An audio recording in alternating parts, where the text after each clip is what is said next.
들어라. 내가 이 반석 위에 내 교회를 세우리니 음부의 권세가 이기지 못하리라. 아멘. 오늘 예배를 드리면서 설교를 하면서 제가 기도를 좀 세게 했습니다. 다른 기도가 아니라 오늘 예배를 마치자마자 사무총회가 있는데 그 설교 순서가 설교 시간이 너무 길지 않게 성령님께서 적당히 설교 내용이라든지 길이를 주관해 주십사 하는 바람과 기도를 가지고 이렇게 설교 단위했었습니다.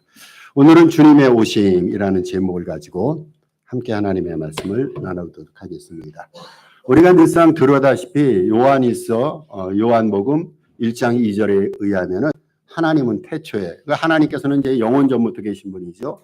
영원 전부터 하나님께서는 말씀으로 존재하십니다. 그러니까 하나님의 본성, 본질이 하나님의 말씀이란 말이죠. 그런데 그 말씀이 놀랍게도 굉장히 신기합니다. 인간의 논리와 과학의 해설로는 도저히 용납할 수 없는 그러한 상황인데 이러한 말씀이 육신을 입으시고 이 세상에 오셨습니다. 여러분 이게 우리가 믿는 예수님이란 말이죠. 그래서 요한복음 1장 14절에 보면 이 구절도 우리가 굉장히 성탄 때뿐이 아니라 평소에도 많이 읊조리고 은혜를 받는 성경 구절인데 말씀이 육신이 되었다라고 증언합니다. 말씀은 하나님이신데 그 말씀이 저와 여러분 같은 성정, 이러한 성정에 인간과 같은 성정에 몸을 입히고 육신이 되셨어요. 이게 놀라운 신비, 굉장히 아름답고 놀라운 신비가 아닙니까? 말씀으로 존재하시는 하나님께서 예수라는 이름입니다. 저와 여러분에게는 고유명사가 다 있어요. 여러분 제 이름 아시죠? 임택규 고유명사입니다. 예수님이란 고유명사, 하나님께서 말씀으로 존재하셨는데 예수라는 고유명사 그 이름을 입으시고 인간의 몸을 입으시고 이 세상에 오셨어요. 그거를 신학적인 용어로 성육신이라 말합니다. 성이라는 것은 신학자 말의 전유물인 그러한 용어가 아니라 우리 모두들이 알아야 될 성육신은 하나님의 말씀이 육체를 입으시고 세상에 오셨다. 그 용어를 말합니다. 영어로 이것을 인카네이션이라 말하죠. 이 세상에 종교가 굉장히 많아요. 우리는 기독교에 몸담고 있지만 세계 3대 종교만 하더라도 불교가 있고 이슬람이 있고 힌두교가 있고 많은 성도수, 신도수를 거느리고 있는 수없이 많은 종교들이 있습니다. 그런데 이 모든 종교들을 우리가 방향성 구조에 있어서 두 가지 범주로 시킬 수가 있어요. 방향성을 따질 때 모든 종교들은 상향 종교가 아니면 하향 종교입니다. 여러분 이렇게 두 종교밖에 없어요. 방향성으로 따질 때 이 상향 종교는 뭐를 표현하냐면은 인간이 하나님, 인간이 신의 은혜와 신의 섭리가 필요해서 인간이 먼저 하늘에 계신 하나님을 더듬어 참는 거예요. 다시 말해서 인간이 땅에서부터 하늘의 하나님을 향해서 신을 향해서 올라가는 종교를 상향 종교라 말합니다. 반면에 하향 종교라고 있어요. 하향 종교는 신이 인간을 너무너무 사랑하셔서 하늘에서 신이 땅으로 내려오셔서 인간을 돕고 섬기는 종교를 말합니다. 자, 그렇다면은 상향 종교가 있고 하향 종교가 있는데 우리 기독교는 두 가지 종교 가운데 어디에 속합니까? 물론 당연히 하향 종교입니다. 우리 기독교는 방향성에 있어서 하향성을 지향합니다. 하나님께서 인간이 되셔서 땅으로 내려오셨어요. 여러분 다시 한번 이것이 놀라운 사실이 아닙니까? 하나님의 말씀으로 존재하신 하나님이 땅으로 내려오셨어요. 그냥 말씀 자체로 땅으로 내려오신 것이 아니라 인간의 몸을 입으시고 말씀이 육신이 되셔서 땅으로 내려오신 종교가 바로 기독교란 말이죠. 이 예수님, 땅으로 오신 예수님을 기다리고 삼하는 절기를 가르쳐서 대림절기라 말씀드렸어요. 그리고 그 예수님께서 마침내 땅으로 왕림하셨습니다. 그것이 바로 성탄절이 됩니다. 여러분 예수님의 탄생, 예수님의 성탄은요, 이것은 허구 얘기가 아니에요. 누군가가 꾸며낸 얘기가 아닙니다. 사실은 예수님이 존재하지 않는데 예수님이 있다고 가정하고 그분을 섬기면 마음이 평안하고 어려운 세상에서도 삶을 은혜 가운데 살아갈 수 있어서 예수님은 계시는지 안 계시는지 모르지만 그냥 예수님이 있다라고 가정하고 그렇게 주님을 섬기는 그러한 믿음이 아니에요. 예수님의 탄생은요, 하늘로부터 말씀이 되신 그 하나님께서 육신의 몸을 입으시고 이 세상에 오신 분이 예수님인데 이 예수님의 사건은 탄생은 역사적인 사실입니다. 여러분 이거 역사적인 사실이에요. 꾸며낸 얘기가 아닙니다. 허구 얘기가 아니라 지어낸 얘기가 아니라 예수님의 탄생은 역사적인 사실입니다. 세계 역사는 예수님의 탄생을 증언하고 있어요. 여러분 역사 공부하지 않았어요? 2000년 전에 위대한 성인 예수님이 이 세상에 탄생했다. 분명히 예수님의 탄생에 대해서 말합니다. 무엇보다도 성경은요, 예수님의 탄생을 첫째에서 공언하고 증언합니다. 특별히 구약 성경에 보면 예수님의 탄생을 무려 350회 이상으로 예수님의 탄생을 예언했어요. 여러분 구약 성경 보면요, 예수님이 이 세상에 오신다, 그것을 예언했는데 한 번, 두 번이 아니라 350번 이상입니다. 특별히 구약 성경에 보면은 예수께서 언제 태어나시고 어떻게 태어나시고 어디에 태어나시고 일목요연하게 예수님의 탄생에 대해서 얘기합니다. 예수님은 누구로부터 태어나고 어떻게 생활을 하시고 어떻게 죽으셨나 구약 성경이 예고하고 있어요. 여러분 구약 성경에 보면요, 예수님께서 성령으로 탄생하신다, 이거를 구약 성경에 이미 예고를 했어요. 구약 성경은요, 예수님의 이름에 대해서 예고합니다. 이런 분이 태어날 것인데 그분이 예수라 하라. 여러분 예수란 이름은요, 이미 구약 성경에 예언이 돼 있었어요. 예수님의 탄생지에 대해서도 예언합니다. 예수님이 어디서 태어나십니까? 작은 골 베들레헴에서 태어난다고 구약 성경에 예고했어요. 그것만이 아니라 예수님이 세상에 오시는데 예수님은 구세주로 오실 것이다, 구속주로 오실 것이다, 구약 성경이 예고했습니다. 그리고 구약 성경은 예수님의 십자가와 버리심과 죽으심에 대해서 예고하고 예수님의 부활하심에 대해서도 예고합니다. 여러분 구약 성경과 세계 역사는요, 예수님의 탄생을 예언했어요. 자, 그러면 중요한 것이 있어요. 예언만 하고 그 예언이 실제 우리의 역사 속에서 이루어지지 않는다면 이 예언은 거짓 예언인데, 예수님께서 탄생하신 예언이 성취됐습니다. 그리고 예수님께서 하신 모든 사역과 일들이 세계 역사 속에서 하나둘 성취되어 가고 있습니다. 이 절기에 우리들은 왜 하나님께서 예수라는 인간의 몸을 입으시고 이 세상에 오셨는가 다시 한번 우리가 깨닫고, 이 깨달음 속에서 예수 그리스도가 오신 목적과 의미를 다시 한번 은혜 가운데 받아들이면서 바른 신앙생활을 다짐해야겠습니다. 예수님이 우리에게 오셨어요. 그 오신 주님을 우리가 다시 한번 모시고 깨달으면서, 그래 주님께서 왜 이 세상에 오셨는가, 그러면 주님을 따라서 우리가 어떤 믿음의 패러다임을 가지고 신앙생활을 해야 될 것인가, 이 아침에 우리가 하나님 앞에 결단하고 이 아침에 하나님 앞에 드려야 될 마음의 자세와 고백이 있어요.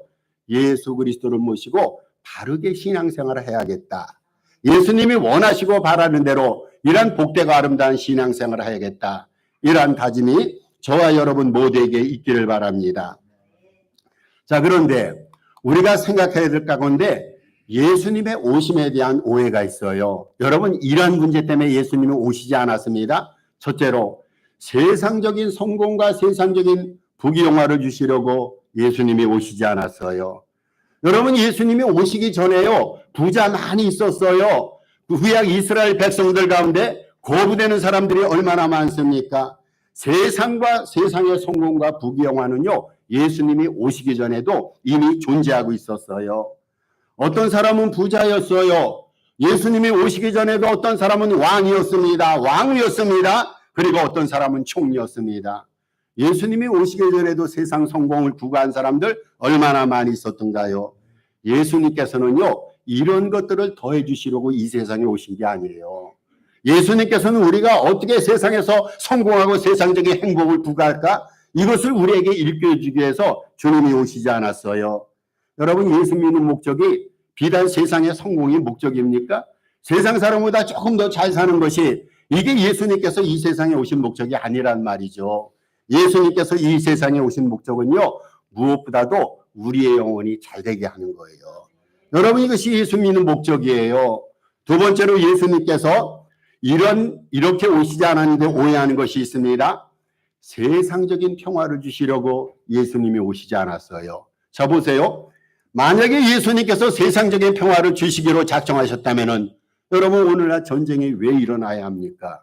왜 중동 지역에서 전쟁이 일어납니까? 2000년 전에 예수님께서 평화를 주시겠다, 내가 이것을 꼭 실현시키겠다, 이런 목적으로 오셨다면은 지금 지상은요, 싸움과 분쟁과 다툼과 이런 것들이 없어야 됩니다. 우크라이나와 러시아 전쟁이 왜 일어납니까? 여러분, 예수님께서는요, 세상적인 평화를 주시기 위해서 우리에게 오시지 않았어요. 예수님이 태어나실 때 천군 천사가 목자들에게 예수님의 탄생을 알려주시면서 뭐라고 말합니까? 하나님의 기뻐하심을 입은 자들에게 평화라고 그랬어요. 여러분, 누구에게 평화입니까? 불신자들에게 평화가 아니에요. 예수님이 오셔서 불신 세상 사람들에게 평화를 준다? 여러분, 그것은 비성서적이에요. 주님은 분명히 말씀하셨어요. 내가 기뻐하심은 하나님의 기뻐하심을 입은 자들에게 평강을 준다. 다시 말해서 누구에게 평화를 준다고요? 예수 믿는 우리들이에요. 우리 주님께서는 예수 믿는 우리들에게 영적인 평화를 주시기 위해서 이 세상에 오셨어요. 예수는 재림 갈 때까지요, 지속해서 전쟁이 있고 다툼이 있을 겁니다. 세 번째 오해 현상이 있어요. 예수님은 세상적 왕국을 세우기 위해서 오시지 않았습니다. 여러분, 이 세상에서 정치, 경제 단체를 만들고 세상 왕국을 견고히 세워나가는 것이 주님의 목적이 아닙니다. 다시 말씀드립니다. 이 세상에서 예수님이 오셨기 때문에 견고한 인생 왕국을 구가할 수 있다. 성경이 그렇게 말하지 않습니다. 예수님께서는요, 세상 나라를 견고하게 세우시기 오신 것이 아니에요. 유대 나라가 망했어요. 여러분, 유대 지역에 예수님이 오셨는데 유대 나라가 망했어요. 예수님이 계심에도 불구하고 유대 나라가 망했단 말이죠. 예수 그리스도가 계심에도 불구하고 유대 나라가 망했던 이유는 예수를 통해서 저들이 세상의 왕국을 이루려 했기 때문이에요. 여러분, 우리가 기억해야 돼요. 예수 믿는 사람들이 예수를 믿기 까닭에 정치 세계에 깊이 관여하고 세상 일에 깊이 관여하면서 그것을 통해서 강해지고 그것을 통해서 기쁨과 행복을 얻겠다는, 다시 말해서 세상에 위대한 왕국을 설립하겠다는 잘못된 생각을 우리는 버려야 됩니다. 여러분, 우리가 세워나가야 될 나라는 하늘나라, 하늘나라. 하늘나라가 뭡니까? 하나님이 다스리는 나라예요. 내 영혼과 내 가정을 하나님이 다스리시면 그것이 심령천국이 되고 가정천국이 돼요. 교회를 하나님께서 다스리시면요, 교회 천국이 됩니다. 하나님이 다스리시는 하나님 나라가 우리가 지향해야 될 신앙의 목표 지점입니다.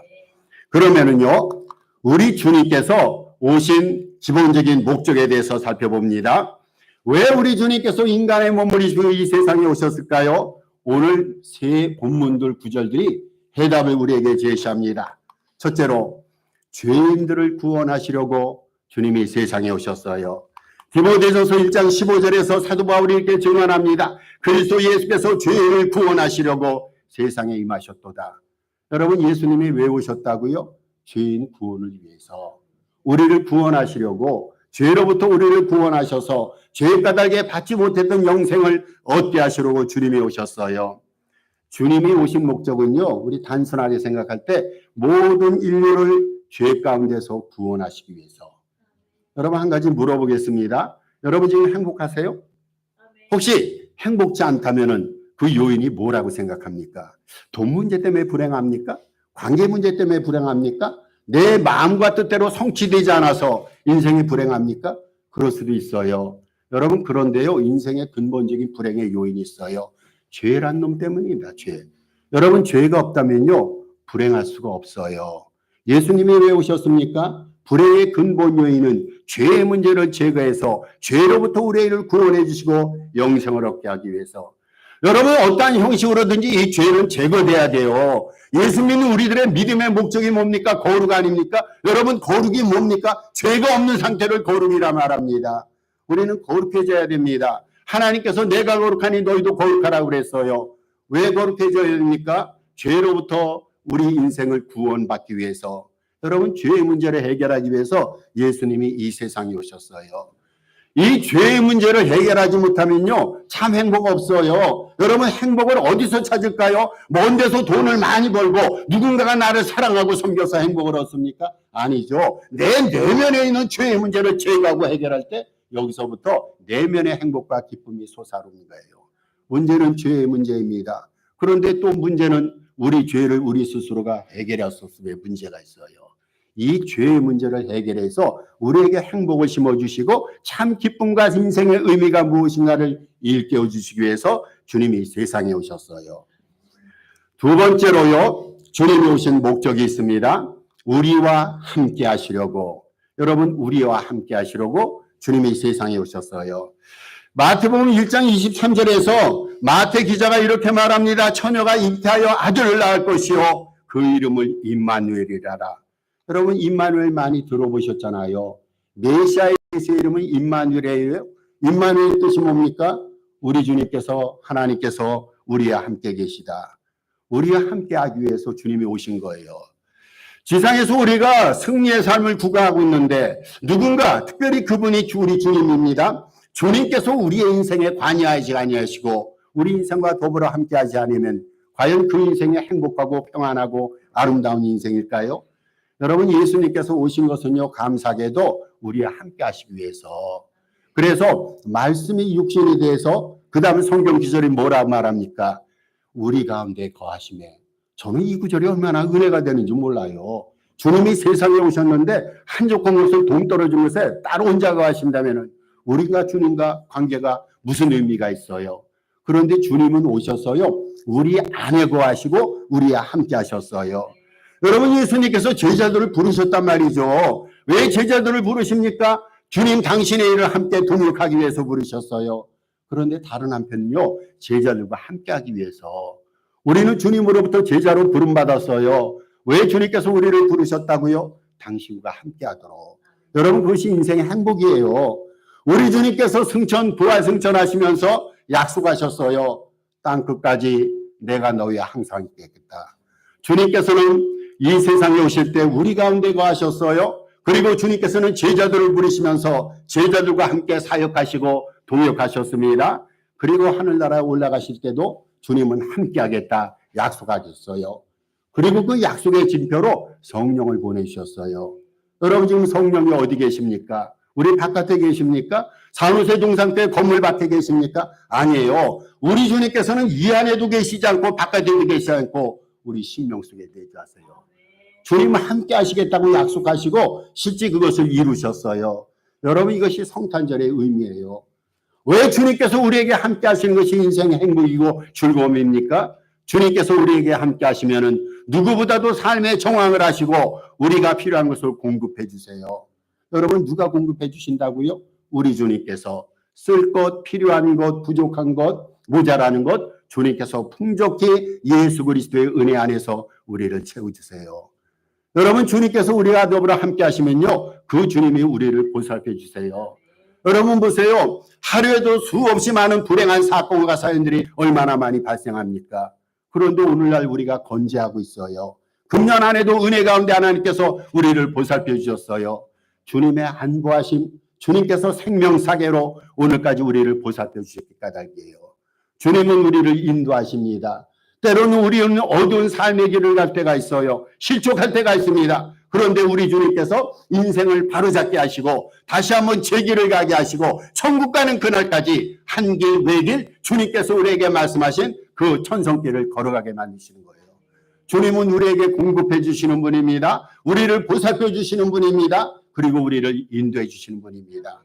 이것이 주님과 함께할 때 우리가 누리는 인생의 축복이에요. 여러분, 산호세 동산교회가 외적으로 큰 발전과 부흥이 눈에 나타나는 것은 없었어요. 그런데 저는 분명히 확신합니다. 우리 동산교회는 하나님이 함께 하셔서 은혜 가운데 우리 교회를 보살펴 주시고 필요할 때마다 풍성함으로 이끌어 주셨던 하나님의 은혜를 저는 확신합니다. 우리 하나님께서 함께 하시기 위해서 이 성탄절과 추운 시절에 우리 영혼 속에, 심령 속에, 우리 가정과 교회 안에 오셨단 말이죠. 찬송가 438장 작시자가 그렇게 얘기합니다. 할렐루야 찬양하세, 내 모든 죄 사함받고 주 예수와 동행하니 그 어디나 하늘나라. 여러분, 감사하지 않아요? 지금 이 자리가요, 하늘나라, 하늘나라. 왜 그렇습니까? 하나님이 함께하기 때문에. 이 하늘나라 천국을 누리면서 함께 하신 하나님 앞에 감사를 드리면서 영광과 존귀함을 돌리면서 승리 가운데 살아가는 저와 여러분 되시길 바랍니다. 세 번째입니다. 우리 주님께서 오신 이유는 교회를 세우시기 위해서 오셨어요. 여러분, 이것도 또 귀한 하나님의 오신 이유 가운데 하나입니다. 마태복음 16장 18절에서 마태 기자가 이렇게 말합니다. 너는 베드로라. 내가 이 반석 위에 내 교회를 세우리니 음부의 권세가 이기지 못하리라. 여러분, 이것이 누가 하신 말씀입니까? 예수님이 하신 말씀이에요. 예수님이 뭐라고 말씀하셨습니까? 반석 위에 내 교회를 세우겠다. 이 교회가 누구 교회라고요? 주님 교회라는 겁니다. 주님 교회. 주님께서 이 교회를 세우시겠다는 거예요. 주님께서 교회를 세우시기 위해서 이 세상에 오셨어요. 여러분, 교회가 어떤 곳입니까? 교회는 그리스도의 몸입니다. 그리스도의 생명이 있는 그리스도의 몸입니다. 그리고 이 교회의 머리는 누가 되십니까? 우리 주님이 되십니다. 교회는 그리스도의 몸이고 교회의 머리는 예수 그리스도가 되십니다. 여러분, 이 교회에서 하는 일이 뭡니까? 예수님이 승천하시면서요, 부활 승천하시면서 당신이 지상에서 하셨던 모든 사역거리들을 교회에 위탁하신 거예요. 다시 말씀드려서 이 교회라는 것은요, 예수 그리스도의 에이전시가 됩니다. 예수님께서 일을 하시는데 그 일을 교회를 통해서 하시는 거예요. 여러분, 예수님은 무슨 일을 하셨습니까?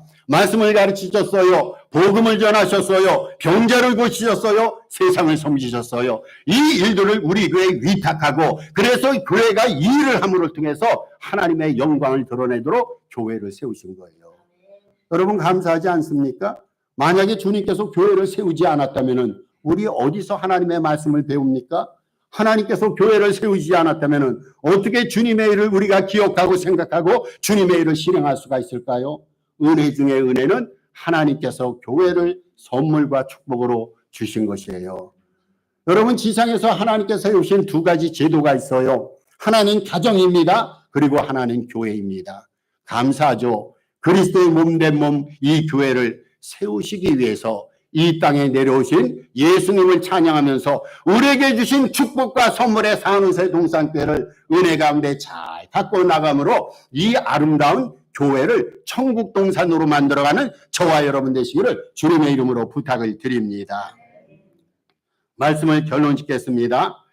우리를 죄에서 구원하기 위해서 오신 예수님, 영원히 우리와 함께 하시기 위해서 오신 예수님, 교회를 세우시기 위해서 오신 예수님, 이 예수님을 기뻐하고 즐거워하며 오신 예수 그리스도를 마음속에 영접함으로 그 주님 가족에게 행복이 극대화되고 영적인 축복과 평안이 극대화되는 이러한 절기를 보내시기를 다시 한번 부탁을 드립니다. 우리 모두가 주님의 뜻대로 살기를 결심하면서 성탄의 주인 되시는 예수 그리스도 앞에 영광을 돌리고 그분을 존귀, 삶의